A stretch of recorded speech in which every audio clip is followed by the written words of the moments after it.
Hello friends. Welcome है आप लोगों को मेरा न्यू चैनल उड़ीसा मैकेनिक में। और इस चैनल के माध्यम से मैं आप लोगों के सामने मोटरसाइकिल रिपेयरिंग की सारी जानकारी एक के बाद एक शेयर करूंगा, जैसे कि आप अपना मोटरसाइकिल को खुद अपना घर पर रिपेयर कर सकते हो, चाहे तो एक अच्छा मैकेनिक बन के अपना गैरेज भी खोल सकते हो। आप लोग तो थंबनेल देखा होंगे।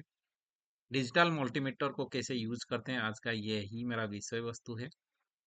ज्यादातर मैकेनिक भाई लोग को इलेक्ट्रिकल प्रॉब्लम सॉल्व करने में बहुत टाइम लगता है। वो ठीक से उन लोग को मालूम नहीं पड़ता है, इसीलिए जो इलेक्ट्रॉनिक्स कंपोनेंट है एक चेंज कर देते हैं, फिर वो नहीं हुआ तो फिर दूसरा चेंज कर देते हैं, फिर तीसरा चेंज कर देते देते हैं। उनको पता नहीं चलता कि एक्चुअल इसमें क्या प्रॉब्लम है, या फॉल्टी है या सही है। तो उसके लिए आपको कस्टमर के सामने शर्मिंदा होना पड़ता है।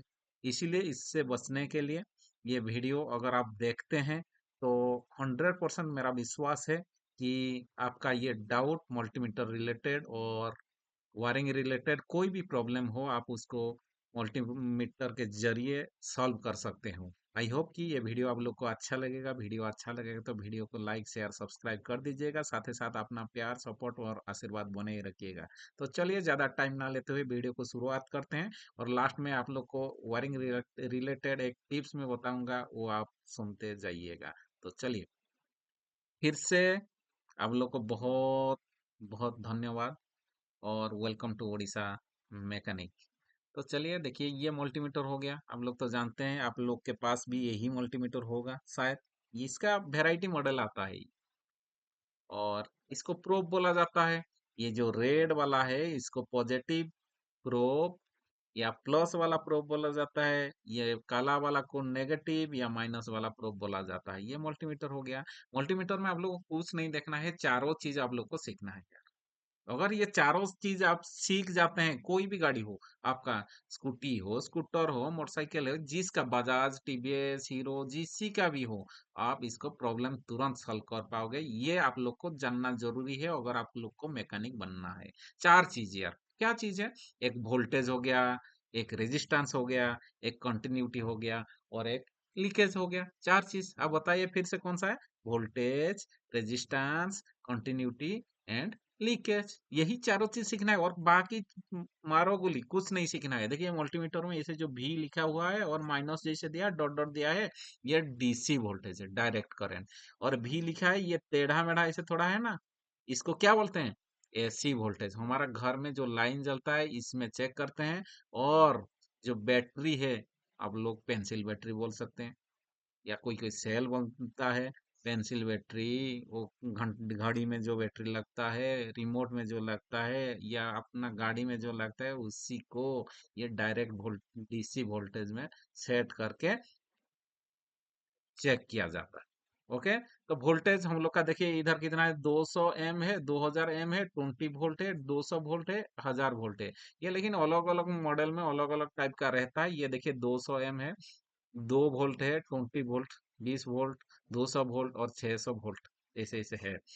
और आप लोग को मोटरसाइकिल अगर रिपेयर करते हैं, चेक करते हैं, तो ये 20 वोल्ट, 20 वोल्ट काफी है।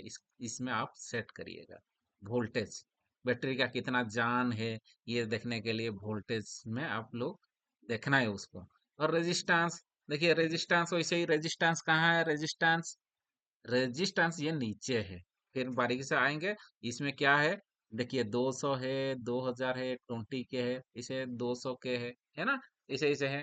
तो ये ओम्स अब लोग का 200 में ही खत्म हो जाएगा। मोटरसाइकिल में जितना है 200 में काफी है। आप 200 में सेट करिए, फिर चेक करिए कंटिन्यूटी। देखिए कंटिन्यूटी मतलब रास्ता क्लियर है कि नहीं, वो पूरा, वो कॉट है, ब्रोकन है या सेपरेट है, कॉट हो गया है या कहीं पे टूट गया है या कहीं अलग हो गया है, इसको देखने के लिए कॉन्टिन्यूट मोड का यूज किया जाता है।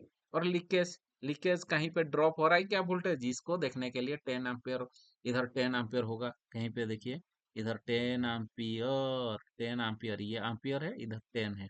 तो ये ड्रेनेज कहीं हो जाता है तो आपको लीकेज टेस्ट करना है। तो चारों टेस्ट करना है आप लोग को। कौन सा? Voltage, resistance, continuity, leakage. ये ही चारों चीज अगर सीखते हैं भाई लोग, तो और कोई जरूरत नहीं है दूसरा चीज सीखने को। यही से भी तो मल्टीमीटर में बहुत सारा होता है। मतलब बहुत सारा काम होता है, लेकिन आप लोग को यही चारों चीज अगर सीखते हैं तो वो मोटरसाइकिल जो भी प्रॉब्लम आएगा आप सॉल्व कर सकते हैं। देखिए वोल्टेज चेकिंग करना है, वोल्टेज चेकिंग करना है, ये एक दूसरा मॉडल का मल्टीमीटर है। देखिए ये नॉब जो है, नॉब बोलते हैं, डायल बोलते हैं, कहाँ ये देखिए 200 M, 2 volt, 2 volt, 20 volt, 200 volt और 600 वोल्ट, ऐसा है ना। इसको नॉब को ऐसे कर दो। और ये वाला देखिए, ये मैं बताया था लाल वाला पॉजिटिव है, मतलब प्लस वाला पॉजिटिव प्रोब, ये नेगेटिव है। काला वाला, ब्लैक वाला नेगेटिव प्रोब है ना। इसको आप कहाँ रखना है, बीच में रखना है, और पॉजिटिव वाला को राइट साइड में रखना है ना। ये क्यों जरूरी है भाई? बैटरी वोल्टेज आप लोग को चेक करना है। बैटरी वोल्टेज कैसे चेक करोगे? ये इसे, ये पोजीशन, इसको, इन नॉब को ऐसे पोजीशन में रख दो, इसको ऐसे पोजीशन में रख दो, बैटरी का पॉजिटिव पॉजिटिव और नेगेटिव नेगेटिव लगा दो। ये प्लस वाला, जो रेड वाला में पॉजिटिव, बैटरी का जो पॉजिटिव टर्मिनल वहां लगा दो, और ये ब्लैक वाला को नेगेटिव टर्मिनल में लगा दो। लगा देने से क्या होगा, वोल्टेज का कितना जान है ये आप लोग को शो करेगा। ओके, कितना जान है आप लोग को पता चल जाएगा। गलती से अगर आप लोग ये दोनों को चेंज कर देते हैं, पॉजिटिव के जगह में नेगेटिव लगा देते हैं, बैटरी में पॉजिटिव जहां पॉजिटिव टर्मिनल है वहां से आप क्या किए, ब्लैक वाला लगा दिए, और नेगेटिव जहां है ये लाल वाला लगा दिए, तो माइनस में वोल्टेज आएगा। माइनस में वोल्टेज आने से कोई घबराना नहीं है। वो उसको फिर चेंज कर देना है, रेड को पॉजिटिव में लगाना है, ब्लैक को नेगेटिव में लगाना है। और कोई स्विच है, मान लीजिए स्विच कोई होगा, तो स्विच स्विच अगर होता है, स्विच में क्या होगा, कहीं से भी इनपुट वोल्टेज आता है। इनपुट वोल्टेज क्या बोलते हैं? फ्यूज से, मान लीजिए फ्यूज से 12 वोल्ट आपका स्विच में आता है। जब स्विच में एक साइड में आता है, उसको क्या बोलते हैं, उसको इनपुट वोल्टेज बोलते हैं। और स्विच दबाने के बाद वो वोल्टेज जहां जाता है उसको आउटपुट वोल्टेज बोलते हैं।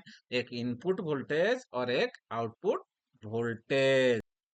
अगर आप लोग को वोल्टेज चेक करना है तो यही इस पोजीशन में रखिए ये नॉब को, और ये नीचे वाला जो प्रोब है इनको ऐसे रख दीजिए। कितना जान है किसी का ये देखने के लिए वोल्टेज चेक जरूरी है। कितना वोल्ट आ रहा है, 12 वोल्ट, 10 वोल्ट, 6 वोल्ट, जितना आ रहा है ये आप लोग को देखना। समझ में आ रहा है भाई लोग? Very good.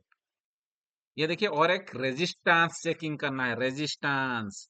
रेजिस्टेंस देखिए ये मोड कैसा है, ये है रेजिस्टेंस वाला। दो है, इधर 200, देखो 200, 2 के, 20 के, 200 के, 2 एम, ये सब है। हम लोग बाजार में जाते हैं आलू खरीदने के लिए या सब्जी खरीदने के लिए, दुकानदार क्या करता है, किस में देता है? आप आलू मांगोगे तो कैसे मांगोगे? अरे मुझे 2 केजी दे दो। कोई भी वेट अगर मेजरमेंट हम लोग करते हैं तो कैसे करते हैं, किलोग्राम से करते हैं। लेकिन रेजिस्टेंस जब चेक करेंगे वो ओम से चेक करेंगे, उसको ओम्स बोलेंगे, मतलब 200 ओम्स।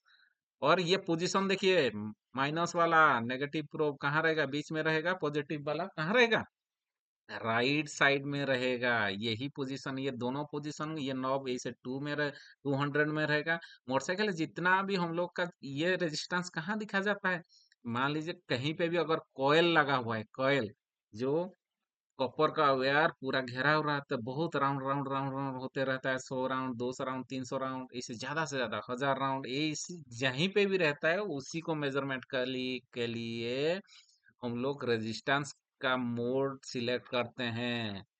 Okay, resistance mode. तो रेजिस्टेंस कौन सा देखे, कोई भी इश्यू में अगर रहता है, सेंसर में है वो कॉइल रहता है, उसको चेक करने के लिए ये रेजिस्टेंस मोड जरूरी है। पिकअप कॉइल में भी ऐसे है, मैग्नेटो कॉइल में भी, रिले के अंदर रहता है कॉइल, इंजेक्टर के अंदर रहता है कॉइल, एचटी कॉइल के अंदर रहता है कॉइल। ये सब देखने के लिए आप लोग को रेजिस्टेंस चेक करना पड़ेगा। समझ में आ रहा है? ओके। मान लीजिए, और एग्जाम्पल के माध्यम से अगर समझूं तो, मान लीजिए आपका एक बागान है, वहां आप घर से पानी देना है वो बागान में एक पाइप के माध्यम से। तो पाइप, टैप में आप क्या पाइप लगा दिया, फिर क्या किया, पाइप एक एक मुंडी टैप में लगा दिया और टैप खोल दिया, दूसरा एंड में पानी क्या रहता है, बहता है। पानी बहता है ना, बहेगा। बहने से आप लोग को पता चलेगा पाइप पे कहीं छेद तो नहीं है, वो छेद होने से उसको लीकेज बोला जाता है। अगर वो पानी अगर ऐसे डायरेक्ट गिरता है, फ्लो होता है, उसको क्या बोलते हैं, कंटिन्यूटी बोलते हैं। रुकावट मतलब कंटिन्यूटी हो, मतलब जा रहा है, कंटिन्यूटी है कि नहीं, मतलब बह रहा है कि नहीं, उसको कंटिन्यूटी बोलेंगे। मतलब पूरा या यार लिया है, कंटिन्यूटी पूरा निरंतर बह रहा है या रुक रुक के बह रहा है। तो हम लोग क्या करेंगे, फिर पाइप को थोड़ा सा मुंह में थोड़ा सा दबा देने से उसका क्या बढ़ जाता है, प्रेशर बढ़ जाता है ना। पानी जोर से बहने लगता है, वो जो प्रेशर होता है उसी को रेजिस्टेंस बोला जाता है। और जो पानी जैसे पूरा निरंतर बहता है उसको क्या बोला जाता है, कंटिन्यूटी। मतलब बिना रुकावट वो फ्लो में चलता है, इसलिए उसको कंटिन्यूटी, एक जगह से दूसरे जगह सीधा जाने के लिए कंटिन्यूटी बोला जाता है ना। हाँ, समझ में आ रहा है। Very good. अगर कहीं पे कॉइल लगा हुआ है तो उसको रेजिस्टेंस में चेक करोगे।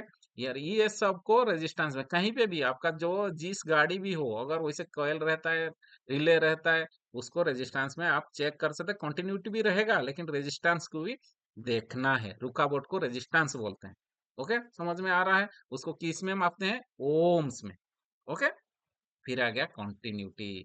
जैसे पाइप से आपका पूरा फ्लो हो रहा है, मतलब हम लोग का देखिए वायर में क्या होता है, वायर में अंदर में तो कॉपर या सिल्वर ये सब रहता है, एल्युमिनियम रहता है। तो उसका ऊपर प्लास्टिक लगा रहता है, आपको पता नहीं चलेगा कि कहाँ कट हुआ ये या नहीं है। तो ये देखिए कंटिन्यूटी मोड चेक चेक करने के लिए प्रोब को यहीं पे रखना है। और ये दोनों को कहाँ रखना है, देखिए दोनों ये माइनस वाला प्रोब नेगेटिव वाला प्रोब बीच में रहेगा, पॉजिटिव प्रोब वाला राइट साइड में रहेगा, है ना। तो ये नॉब को ऐसे घुमा के देख लीजिए, ये दोनों पोजीशन कर दीजिए। फिर कंटिन्यूटी देखिए यार, कहीं पे कनेक्शन कैसे होता है एक वायर से। इसको क्या करना है, इसको जिस एक तार से एक मुंडी से दूसरा मुंडी, एक प्रोब को ब्लैक प्रोब को एक मुंडी में लगा दो, रेड प्रोब को दूसरा मुंडी में लगा दो। और देखो कंटिन्यूटी बीप साउंड हो रहा है कि नहीं। पहले से चेक करने से पहले ये जो पोजीशन होगा उसी में थोड़ा सा ये दोनों को मिला दीजिए। अगर साउंड आता है तो मल्टीमीटर ठीक है, मल्टीमीटर थोड़ा खराब है यार, ये फोटो के लिए मैं दिया हूँ। लेकिन ये पोजीशन आपको रखना है, जिस जिस मॉडल का मल्टीमीटर है उसी हिसाब से आपको ये सेट करना पड़ेगा। हार्नेस को देखना है, हार्नेस तो इधर उधर गया है, आप लोग कैसे खोल के कितना देखोगे, है ना। तभी आप इस माध्यम से ये कंटिन्यूटी मोड में रख के आप देख सकते हैं कोई भी वायर फ्रॉम और टू, मतलब कहाँ से कहाँ तक गया है। एक मुंडी में वहां रखिए, फिर चेक करिए कौन सा कहाँ कहाँ गया है। जहाँ कंटिन्यूटी शो करेगा वहां तक गया है, जहाँ नहीं है वहां तक नहीं गया है। मतलब कहीं पे ब्रोकेट है, कट है, शॉर्ट है, ये आप लोग को पता चल जाएगा। और कंपोनेंट्स में देखना है कौन से रिले हो गया, फ्लाशर हो गया, एचटी कॉयल हो गया, ये सब पिकअप कॉयल हो गया, इसको आप लोग कंटिन्यूटी भी देख सकते हैं, है ना। और क्या है, कहीं शॉर्ट और कट हो जाता है तो आपको कंटिन्यूटी मोड में देखना पड़ेगा। अगर बीप आवाज आ रहा है तो वो क्या होगा, अगर बीप आवाज आने से उसको वो वाला सही है, और नहीं आ रहा है मतलब तो कहीं कटा हुआ है। इसमें ये कंटिन्यूटी मोड और कहाँ देखते हैं, डायोड में। डायोड, एक डायोड ले लीजिए, एक ब्लैक वाला प्रोब को एक साइड और रेड वाला को दूसरा साइड लगा दीजिए। अगर साउंड आ रहा है तो अभी भी आप नहीं बता सकते हैं ये डायोड ठीक है। फिर उल्टा कर दीजिए, ये ब्लैक वाला को दूसरा एंड में और रेड वाला को पहला वाला एंड में लगा दीजिए। अगर कंटिन्यूटी शो दोनों दोनों साइड में अगर बीपिंग साउंड हो रहा है या कंटिन्यूटी शो कर रहा है, मतलब वो डायोड खराब है। डायोड का काम एक ही साइड में छोड़ेगा, एक ही साइड में कंटिन्यूटी आएगा, दूसरा साइड में नहीं आएगा। समझ में आ रहा है भाई लोग। ये देखिए इस मोड को ऐसे रखना है और ये मोड को इसे रखना है, ये आप याद करिए। ओके। फिर लीकेज टेस्ट, जैसे पानी में पाइप में लीकेज हो रहा था, वैसे आपका बैटरी मान लीजिए रात शाम को अच्छा था, यार सुबह सुबह देखते हैं तो गाड़ी स्टार्ट नहीं हो रहा है, बैटरी बैटरी डाउन हो गया है या वोल्टेज घट गया है। तो उसके लिए आपको कहाँ सेट करना है, देखिए ये एम्पियर और 10 एम्पियर में इसको सेट करना है। और ये ब्लैक प्रोब बीच में रहेगा और ये रेड वाला प्रोब लेफ्ट साइड को लाना है आपको। लेफ्ट साइड में लाएंगे, फिर क्या करेंगे, बैटरी ठीक से चार्ज होना चाहिए, उसके लिए कंडीशन है ये यार। और क्या करेंगे, बैटरी का जो नेगेटिव टर्मिनल है उसका क्लैंप को खोलना है, मतलब बैटरी से अलग करना है।